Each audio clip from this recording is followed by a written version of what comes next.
नमस्कार। आज की डिबेट में एक बार फिर आपका स्वागत है और मैं हूं दर्शपाल गुप्ता। जम्मू कश्मीर के हालात इतने ख़राब थे कि उस वक़्त आर्म स्पेशल एक्ट लगाना पड़ा। उसको लेके एक बहुत बड़ी सियासत हुई और जो कुछ पॉलिटिकल पार्टीज यहाँ थी उन्होंने सरकार के ऊपर बड़े इल्ज़ाम लगाए कि ये दमन करने के लिए है, राजनीतिक दमन के लिए है, पॉलिटिकल पार्टीज के अलावा लोगों के लिए दमन के लिए है। लेकिन नतीजा क्या निकला? आहिस्ता आहिस्ता वहाँ पे शांति बहाल हुई। आहिस्ता आहिस्ता जो पॉलिटिकल पार्टीज भी भूल गई कि यहाँ पे कोई स्पेशल एक्ट है। लेकिन स्पेशल एक्ट आज भी जम्मू कश्मीर में है। और दूसरी तरफ हम बात करते हैं कि जम्मू कश्मीर में शांति हो चुकी है। हाल ही में डिफेंस मिनिस्टर जम्मू कश्मीर में आए थे। उन्होंने एक स्टेटमेंट दी है कि शांति बहाल होने के बाद हम जम्मू कश्मीर से आर्म स्पेशल एक्ट जो है इसे हटा देंगे। लेकिन कब हटाएंगे, ये एक बहुत बड़ा प्रश्न है। एक तरफ हम बात करते हैं कि जम्मू कश्मीर में शांति है, चुनावों की बात करते हैं, पंचायतों से लेके बीडीसी डीडीसी सब चुनावों की बात करते हैं। लोकसभा के चुनाव भी आ रहे हैं और उसकी भी तैयारी कर रहे हैं। और बीच बीच में जम्मू कश्मीर की असेंबली के चुनावों के भी चिराग कहीं ना कहीं से टिमटिमाने लगता है। क्या हालात हैं इस वक्त, एक्ट के बारे में क्या कहना है? इस वक्त हमारे साथ हैं कर्नल डॉक्टर वीरेंद्र शाही जी। डॉक्टर साहब आपका बहुत बहुत धन्यवाद। डॉक्टर साहब, बहुत बड़ी बात है। एक तरफ तो हम कहते हैं कि जम्मू कश्मीर के हालात सुधर गए हैं, दूसरी तरफ हमारे डिफेंस मिनिस्टर यही बात कहते हैं कि हालात सुधरने के बाद जो आर्म स्पेशल एक्ट है वो हटा दिया जाएगा। ये दो चीज़ें मैं आपसे जानना चाहता हूँ। पहले तो दर्शकों को बताइए, आर्म एक्ट स्पेशल एक्ट है क्या, इसे लगाने की जरूरत क्यों पड़ी, अब हटाना है तो किस वक्त हटाना हो? आदर्श जी, मैं सर्विस में था जब ये 90 में लगाया गया, किन हालात में लगाया गया और किसकी रिकमेंडेशन पर लगाया गया ये जानना ज़रूरी है। इस एक्ट को जब 90s में जब हालात काफ़ी ख़राब थे तो एनसी गवर्नमेंट ने रिकमेंड करके लगवाया था। पहली बात तो हमें ये समझ लेनी चाहिए। और सबसे ज़्यादा इसकी खिलाफत सरकार से हट जाने के बाद उसी पार्टी ने की, ये भी बात समझ लेनी चाहिए। अब इसकी आवश्यकता क्यों पड़ी, आपका बड़ा अच्छा सवाल है। एक समय ऐसा था जब कि दहशतगर्दों की मोहल्लों से निकलते थे और मोहल्ले में घुस जाते थे। कहीं रिपोर्ट आती अगर सिक्योरिटी फोर्सेस को कि फला गांव के फलाने घर में दहशतगर्द है, तो arm forces special powers act नहीं जब तक लगा था तब तक प्रोसीजर ये था कि उस विलेज को अगर घेरना है और फिर हाउस टू हाउस सर्च करना है, उसके लिए सिक्योरिटी फोर्सेस लोकल इलाके के डिस्ट्रिक्ट मजिस्ट्रेट को रात को दिन में मिडनाइट को जगाएंगे, उनको जाकर बताएंगे कि हमें ये रिपोर्ट आई है फलानी जगह वो है दहशतगर्द छुपा है और हमें सर्च करके उसको घेरना है। अब आप प्रैक्टिकली सोचिए, ये डिस्ट्रिक्ट मजिस्ट्रेट सोए हुए हैं, बहुत बार तो वो फ़ोन बजता रहेगा, मिलेंगे नहीं। मिल जाएंगे तो आधी रात को जब आप 2 बजे बताओ, डीएम लेवल का आदमी कुछ तो वक्त लेगा वो अपनी आंखों पर पानी का छींटा डालकर नींद हटाने में। फिर वो पैदल दौड़कर तो चलेगा नहीं, वो अपने गाड़ी को बुलाएगा, वो अपनी प्रोटेक्शन को बुलाएगा। जब तक ये सब हरकत होती कि डीएम साहब ने जाना है, कहाँ जाना है जी, फलाने गांव में, क्यों जाना है जी, फौज ने सर्च करनी है, तब तक ये खबर दहशतगर्दों को पहले पहुंच जाती जी। क्योंकि एक हल्ला हो गया, शोर है, फौज आ गई जी, फौज आ गई, फलाने गांव में रेड करने जा रहे हैं। उसका नतीजा ऑफिस से ही बहुत से ऐसे होते हैं जो वहां तक बात इन्फॉर्मर होते हैं, जैसे हमारे होते हैं वैसे दहशतगर्दों के भी इन्फॉर्मर होते हैं। और उसका नतीजा क्या होता कि इससे पहले कि हम तलाशी शुरू करें, वो हमारी तलाशी करके हमारा जो आगे चलने वाले 1-2 लोगों को शहीद कर देते थे। या फिर वो खिसक जाते थे। हथियार कहीं भी मिट्टी में घसीट में छुपाए और वो आराम से सोए हुए हैं। जिसका घर नॉक करो, यहाँ कोई है नहीं जी, ये कौन है जी, बेटा है मेरा, ये कौन है जी, भाई मेरा, कोई पहचान तो नहीं, लिखा तो होता नहीं, तो चेहरे पे दहशतगर्द है। तो ऐसी हालत आ गई कि इस प्रोसीजर को कि आप डिस्ट्रिक्ट मजिस्ट्रेट को बुलाइए, वो अपने ड्राइवर को बुलाए, वो अपनी गार्ड को बुलाए, फिर वो नोटिफाई करे कि फलाने गांव में आपकी सर्च की जा रही है। इतना समय जो था, इसमें हमारे सारे ऑपरेशन फेल भी हो जाते और काफ़ी हमारी कैजुअल्टीज भी होती। तो आर्म फोर्सेस स्पेशल एक्ट में ये जो प्रोसीजर है डिस्ट्रिक्ट मजिस्ट्रेट के थ्रू जाने का और पुलिस को साथ लेकर जाने का, ये प्रोसीजर हट जाता है। आपको स्पेशल पावर्स दिए गए हैं और पुलिस की पार्टी आपके साथ ही चलती है। ऐसा नहीं है कि फौज अकेली जाती है, जॉइंट ऑपरेशन होता है, पुलिस वाला भी साथ होता है। अगर सीआरपीएफ या बीएसएफ, डिपेंडिंग अपॉन कौन सा इलाका है, वो भी साथ होता है, फौजी भी साथ होते हैं और वो सीधा गांव में जाकर और कॉर्डन एंड सर्च, पहले घेरा डाला, फिर एक एक घर से सर्च शुरू करते हैं। फिर भी चौथे पांचवें घर में पहुंचते तक ये आग की तरह न्यूज़ मोबाइल फ़ोन्स पर खटखट करके, बच्चे दौड़ाकर, किसी भी तरह मोहल्ला टू मोहल्ला, घर टू घर पहुंच जाती है। और आप उसके बावजूद कई बार इसके पहले कि हम सर्च करें, आमतौर पे न्यूज़ पे आपने देखा होगा कि दहशतगर्दों ने सर्च के ऊपर फायर शुरू कर दी और उसके जवाबी कार्रवाई में जो हुआ नहीं हुआ, जो भी हुआ। तो इस arm forces special powers act का फ़ायदा ये हुआ कि कॉर्डन के स्टेज तक हम सेफली पहुंच सकते थे और दहशतगर्दों के उस कॉर्डन को तोड़कर भागने के चांसेस मिटे तो नहीं, पर काफ़ी कम हो गए। और हाउस टू हाउस सर्च में कम से कम उनके साथ कॉन्टैक्ट फायरिंग का ज़रूर हो जाता था। तो ये तो इसको लगाने की आवश्यकता थी। क्या उसके बाद उनकी जरूरत नहीं रही डीएम को बुलाने की या किसी को इन्फॉर्म करने की? नहीं, सेना जो है डायरेक्ट जाकर गांव पर घेरा डाला, अनाउंसमेंट किया, फलाना फलाना बाहर आ जाओ। 2 बार वार्न किया, 3 बार वार्न किया। आम तौर पर वो अंदर से फायरिंग शुरू कर देते हैं, फिर क्रॉस फायर होता है, उसमें भी हमारी कैजुअल्टी होती हैं, उनकी भी होती हैं। पर कम से कम थोड़ा सा तो लेवल ग्राउंड है, वरना वो खिड़की में छत के ऊपर कहीं भी ताक लगा के बैठा है, उनको पता है हम जा रहे हैं, तो एडवांटेज तो उनको मिल गया arm forces special powers act न होने की वजह से। अब वो उनका जो इन्फॉर्मेशन का सिलसिला है वो कमज़ोर पड़ गया।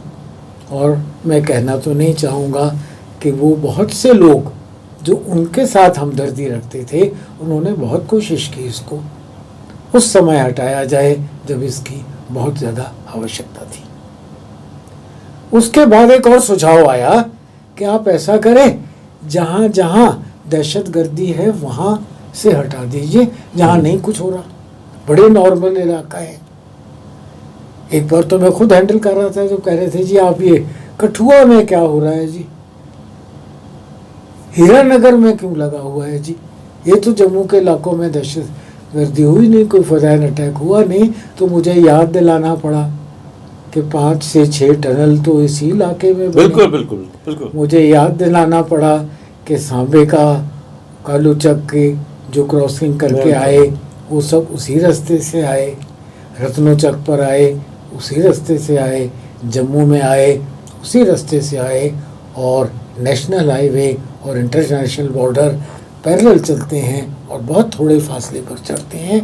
और क्योंकि वहाँ दहशतगर्दों की ज़्यादा से ज़्यादा एक्टिविटी थी, नगरोटा तक उन्होंने उसी तरफ से आकर अटैक किए हैं। तो इसलिए एक्टिव मिलिटेंसी होना आवश्यक नहीं है, आवश्यकता ये है कि कहाँ निगाह ज़्यादा रखने की ज़रूरत है, क्राइटेरिया वो है।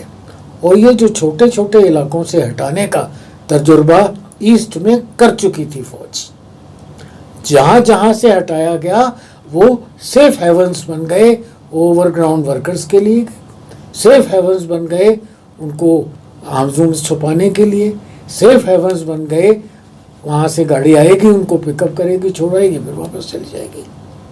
तो उनके जो मददगार थे और जो स्लीपिंग सेल्स थे, ये सेफ हेवन्स क्रिएट हो गए, वो इलाके जहाँ से arm forces special powers act हटाए गए।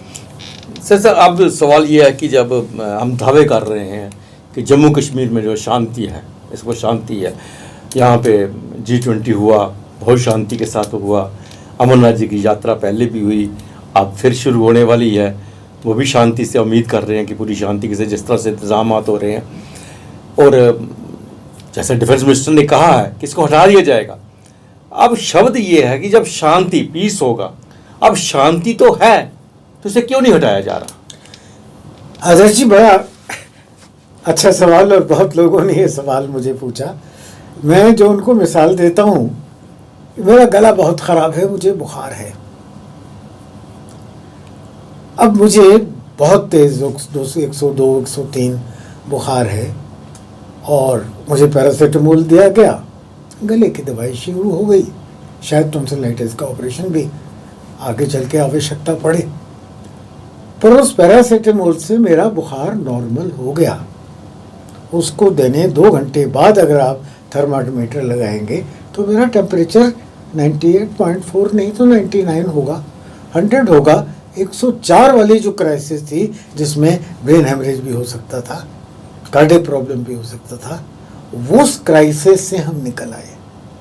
बिल्कुल उसी तरह से फिदायन अटैक हो रहे हैं, बैंक रॉबरीज हो रही हैं, पुलिस की पोस्ट पर हमला हो रहा है, पुलिस के हथियार छीनने जा रहे हैं, 2 लड़के, एक नकली और एक असली या दोनों नकली राइफल्स AK-47 लेकर रेजिडेंसी रोड को बंद करा देता है।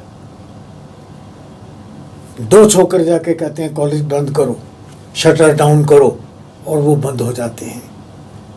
जुम्मा क्या आता था, एक दहशत का माहौल पूरे कश्मीर में बन जाता था कि अब ये नमाज अदा करके निकलेंगे लड़के, अब ये पत्थरबाजी करेंगे। CRPF के लोगों के ऊपर पत्थर मारे जा रहे हैं, CRPF का काफिला पेट्रोल जा रहा है, बच्चे आके उनको धक्का दे रहे हैं, उनके हेलमेट पर थप्पड़ मार रहे हैं। तो ये जो हालात थी उस 104-105 टेम्परेचर की, एक दहशतगर्द को उसके गैर कानूनी काम पर के लिए मौत के घाट उतार दिया गया, क्योंकि उसने फौज पर फायर किया था, रिटर्न फायर में वो मर गया। अब चले हुए हैं 50,000 60,000 लोग उसकी मैयत को लेकर नारे लगाते हुए, कश्मीर बनेगा पाकिस्तान। अब वो सब नहीं हो रहा। आज टेम्परेचर नॉर्मल है, और जब सरकार दावा करती है कि नॉर्मलसी है, तो वो ये दावा वहाँ तक सही है कि नॉर्मलसी आ गई है। आज आप G20 कर सकते हैं। आज पिछला जो अभी सेशन ख़त्म होने वाला है कॉलेज का, मई में या अप्रैल में ख़त्म हुआ, इस पूरे सेशन में कॉलेजेस को, स्कूल्स को बंद नहीं करना पड़ा। अब जुमे की नमाज अदायगी अमन से जाकर लोग अदा कर सकते हैं।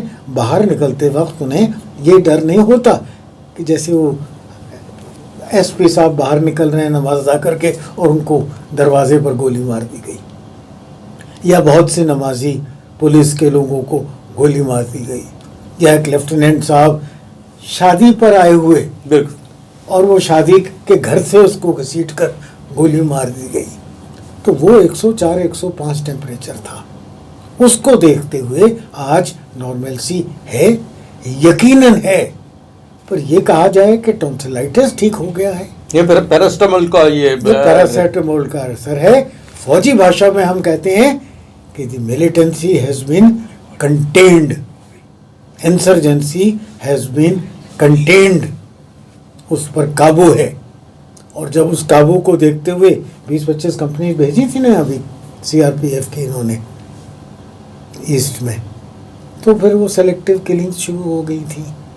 तो ऐसा नहीं कहा जा सकता कि इसको जड़ से उखाड़ दिया गया है, पर फिर भी कंटेन्ड है, नॉर्मलसी है, G20 हुआ है, टूरिज़्म बेतहाशा बढ़ा है, यात्रा अभी शुरू हुई है, इंशाअल्लाह खुश। डॉक्टर साहब, मैं आपसे ये भी जानना चाहूँगा कि जिस तरह से जम्मू कश्मीर में इस वक्त केंद्रीय मंत्री आ रहे हैं, अब गृह मंत्री आए थे, डिफेंस मिनिस्टर आए थे, उससे आगे भी मंत्री और भी बहुत से आ रहे हैं। एक तो चूँकि लोकसभा के चुनाव 2024 में है और अपने मोदी गवर्नमेंट के जो 9 साल के उनके जो डेवलपमेंट्स हैं, उनके जो गुणगान हैं, वो सब कर रहे हैं।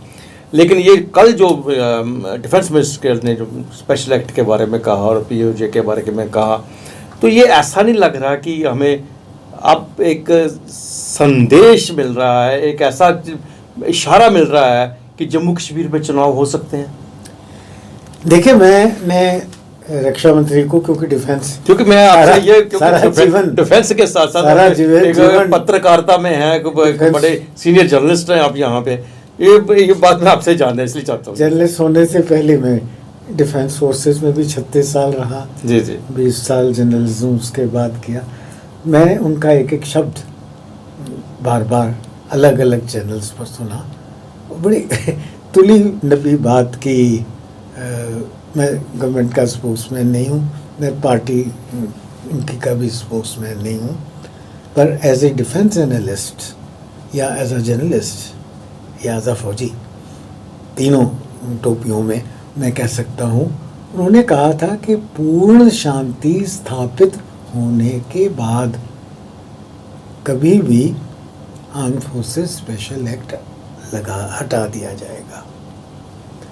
दूसरी बात पर भी उन्होंने कहा कि हम चाहते हैं कि यहाँ पूर्णतः शांति हो, तो हम इलेक्शन करने के लिए बिल्कुल तैयार हैं और चाहते हैं कि जल्दी से जल्दी डेमोक्रेटिक प्रोसेस शुरू हो जाए। तो पैरासिटामोल के असर में तो पूर्ण शांति नहीं कही जा सकती।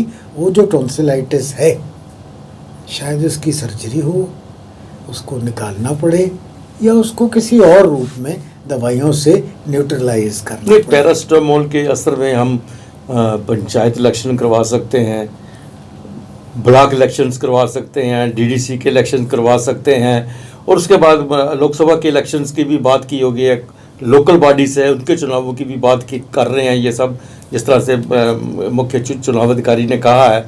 लेकिन जब असेंबली की बात आती है तो वहाँ इनका हाथ पीछे क्यों खिंचाता है, वहाँ सर्जरी का क्यों इंतज़ार करते हैं? मैं समझता हूँ दोनों के एक साइज में बड़ा फर्क है दोनों चीज़ों की। अगर पंचों के तैनात होते हैं तो लिमिटेड अलग अलग जगह। मैं फिर उसको मेडिकल एग्जाम्पल बताऊंगा कि आपको पैरासिटामोल देने के बाद आपका हाथ पर टाँके लगाए जा सकते हैं अगर कहीं कट है, आपकी हार्ट सर्जरी नहीं की जा सकती, आपकी ब्रेन सर्जरी अगर आपको पैरासिटामोल का इम्पैक्ट ख़त्म होने के बाद 104 बुखार होने का अंदेशा है तो मेजर सर्जरीज शायद नहीं की जा सकती। स्टिचिंग किया जा सकता है, छोटे छोटे फोड़े फुंसी का इलाज किया जा सकता है, छोटे मोटे इलेक्शन भी शायद कराए जा सकते हैं जब तक के मिलिटेंसी कंटेंट है। अब टॉन्सिलाइटिस कहाँ है और उसकी इन्फेक्शन कहाँ है वो रोज़ तो भर के आ रहा है। जो ED जाकर ढूंढती है कि कितना करोड़ों रुपया अब भी ऐसा है और कितने लोग उसमें शामिल हैं और कैसे कैसे लोग इनमें शामिल हैं जिनको कि हम बड़े अच्छे रुतबे वाले अच्छे लोग भले लोग मानते आए आज तक, पर वो शामिल हैं दहशतगर्दी को इनडायरेक्टली अंडर द टेबल या ओवरग्राउंड वर्कर की तरह या अंडर द टनल वो उसको सहायता देते आ रहे हैं। जब तक वो इन्फेक्शन नहीं निकलेगा, जब तक आपके सरकारी तंत्र में भी पकड़े गए ना लोग, बिल्कुल गवर्नमेंट जॉब में होते हुए पकड़े गए, एक आधा किसी फोर्स में भी पकड़ा गया, सेक्रेटेरिएट में पकड़े गए, ऐसे लोग जिनकी की सिंपैथी दहशतगर्दों के साथ थी। तो ये जो इतना डीप रूटेड इन्फेक्शन है ये दबा हुआ है पैरासिटामोल से, ये क्योर नहीं हुआ है और इसको क्योर करने के लिए मैं समझता हूँ कोई भी पॉपुलर गवर्नमेंट किसी भी पार्टी की हो, वो अनपॉपुलर डिसीजन नहीं ले सकती, क्योंकि वो पॉपुलर गवर्नमेंट है, क्योंकि उसने वहीं मोहल्लों में जाकर उन्हीं लोगों के साथ मिलकर चुनाव लड़ना है। तो पॉपुलर गवर्नमेंट की एक बहुत सी अच्छाइयाँ हैं। दैट्स वाई डेमोक्रेसी सबसे अच्छा तरीका माना गया है गवर्नेंस का। पर एक जो कहीं कमज़ोरी इसमें आ जाती है कि उनका डिपेंडेंस इतना ज़्यादा हो जाता है कुछ तत्वों पर, जिसमें कि बाहुबली शामिल होते हैं, जिनमें कुछ क्रिमिनल्स भी शामिल होते हैं, जिनमें कुछ फिनेंसर्स भी शामिल होते हैं। किस तरह उन्होंने पैसा इकट्ठा किया, इर्रिस्पेक्टिव इंडस्ट्री से किया, अच्छे भले काम से दिया, ब्लैक मार्केट से किया, फंडिंग करते हैं। तो उनका क्योंकि डिपेंडेंस कई अच्छे, कम अच्छे या बहुत कम अच्छे लोगों के साथ रहता है, इसलिए ये जो सफाई है, ये जो इन्फेक्शन निकालने का काम है, ये पॉपुलर गवर्नमेंट के बस का नहीं है। इर्रिस्पेक्टिव ऑफ द पार्टी, मैं किसी एक पार्टी को इशारा नहीं कर रहा। डॉक्टर साहब, आपने बिल्कुल सही कहा। हम उम्मीद करते हैं, जिस तरफ से अपने पैरासिटामोल की बात की, उसके बाद की जो टेम्परेचर की बात की, मैं तो समझता हूँ कि इस वक्त बहुत ज़रूरी है कि एनेस्थीसिया दे के इसकी सर्जरी कर दी जाए, ताकि लोगों को उनकी जो अपनी मांग है, सबसे बड़ी मांग जो है कि पॉपुलर गवर्नमेंट की, डेमोक्रेटिक सेटअप की, वो जम्मू कश्मीर में आए। आप हमारे स्टूडियो में आए, सब जानकारी दी, इसके लिए आपका बहुत बहुत धन्यवाद। आज के लिए बस इतना ही। अगले प्रोग्राम में फिर आपसे भेंट होगी, तब तक इजाज़त दीजिए। नमस्कार।